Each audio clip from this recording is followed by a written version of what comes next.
नया पौध है जिसका नाम है प्रशांत किशोर। राजनीति का नया नवजात शिशु, अबोध बालक, जो किसी ज़माने में हमारे नेता के गोद में बैठा हुआ था, जिनके पॉकेट में आईएमआईएम का संगठन रहता है, जिसको ओवैसी साहब ने जिनके पॉकेट में संगठन को डाल दिया है, आईएमआईएम को, वही एक बचे हैं। वो जितना अपना डंका बजा लें। बिहार में असेंबली इलेक्शन की तैयारी तमाम सियासी पार्टियों की तरफ से अब की जाने लगी है। हमारे साथ हैं जेडीयू के स्टेट जनरल सेक्रेटरी और पार्टी में जेडीयू के माइनॉरिटी सेल के प्रभारी मेजर इकबाल हैदर खान साहब। मेजर इकबाल हैदर खान साहब पर पार्टी ने बहुत बड़ी जिम्मेदारी दी है। जाहिर है इनको बिहार के मुख्तलिफ ज़िलों में जो माइनॉरिटी है, जो मुस्लिम तबका है, जो अल्पसंख्यक वर्ग है, उसको कहीं ना कहीं पार्टी से करीब करने की एक बड़ी जिम्मेदारी है और कोशिश भी है। पहला सवाल यही होगा कि आप पार्टी के माइनॉरिटी सेल के प्रभारी बनाए गए हैं, तो क्या कहेंगे, किस हिसाब से क्या स्ट्रेटजी है और किस तरह लोगों के बीच में पहुँचने की तैयारी है? देखिए, आपका हम खैर मकदम करते हैं, स्वागत करते हैं और आपका शुक्रिया अदा करते हैं कि आपने मुझे याद किया है इन सवालों के लिए, सहाफ़त मीडिया का।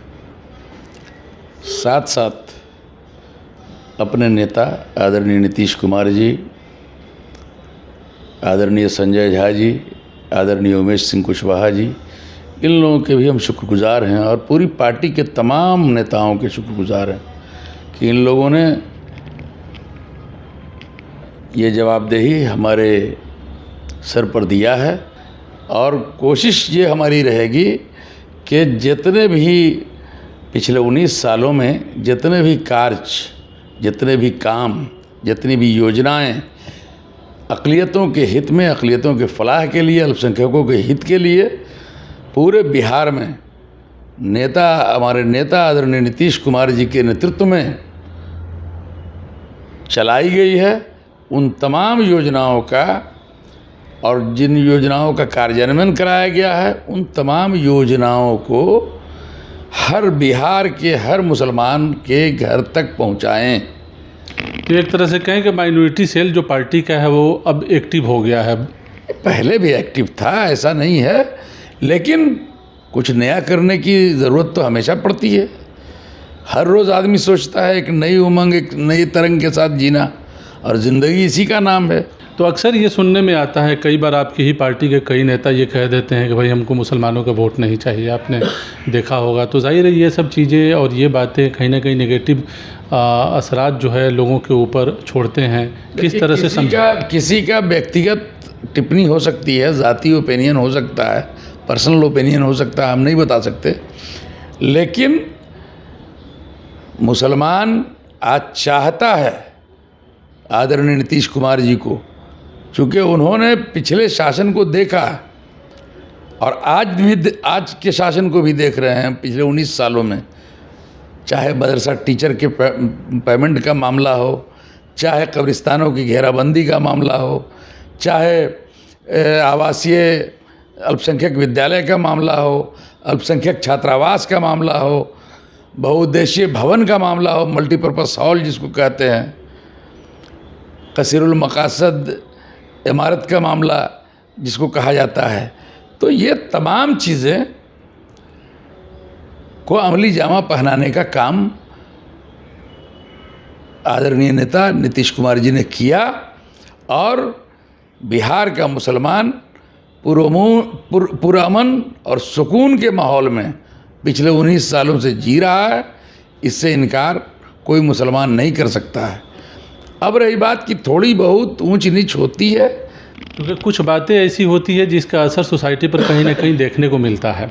एक सवाल ये भी है कि बिहार में करीब 60 से 65 ऐसे असेंबली हलके हैं जहां मुस्लिम माइनॉरिटी फैसलाकुन तादाद में है। तो जाहिर है एक बड़ी आबादी है और एक बड़ा वोट बैंक है और हर पार्टी चाहेगी कि माइनॉरिटी हमारी तरफ आ जाए।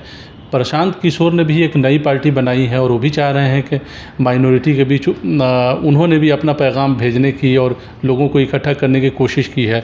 क्या लगता है जेडीयू कहीं ना कहीं इन सब बातों से खौफज़दा तो नहीं है? प्रशांत किशोर रणनीतिकार हो सकते हैं किसी पार्टी के और रणनीति बना करके बिजनेस कर सकते हैं, रणनीतिकार का बिजनेस कर सकते हैं, लेकिन प्रशांत किशोर राजनीतिक नहीं हो सकते, ये पक्का है।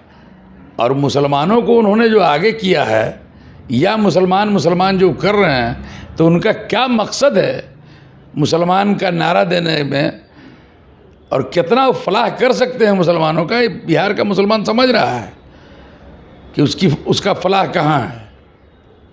MIM भी है, MIM सीमांचल में, AIM कई सालों से कोशा है, बिहार में अपनी ज़मीन तलाश रहा है।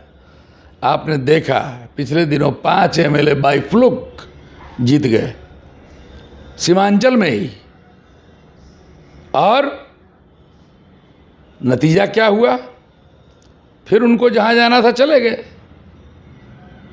रह गए अकेले वो शख्स जिनके पॉकेट में AIM का संगठन रहता है, जिसको ओवैसी साहब ने जिनके पॉकेट में संगठन को डाल दिया है AIM को, वही एक बचे हैं।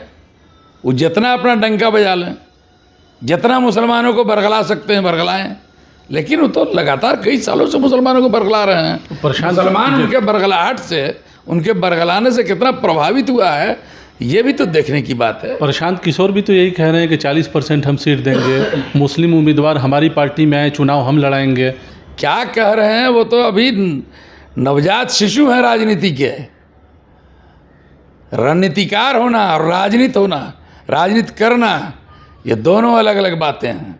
अभी तो इतने ही दिनों में कई तरह के पैतरे बदल चुके हैं, और कितना कथनी और करनी में फ़र्क है, ये तमाम मीडिया और सोशल मीडिया और प्रिंट मीडिया और इलेक्ट्रॉनिक मीडिया में चल रहा है। आप लोग भी देखते होंगे, सुनते होंगे, पढ़ते होंगे।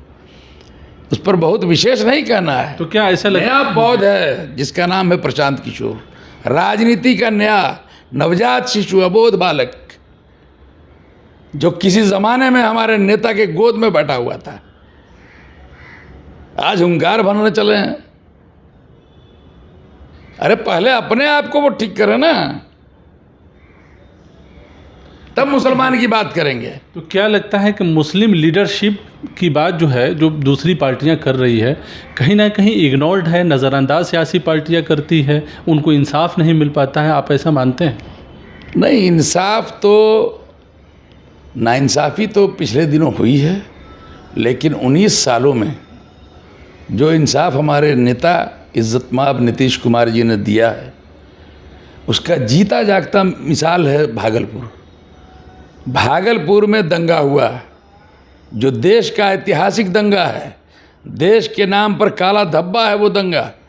और उस दंगे में कितनी बड़ी त्रासदी हुई मुसलमानों की, वो सभी ने देखा।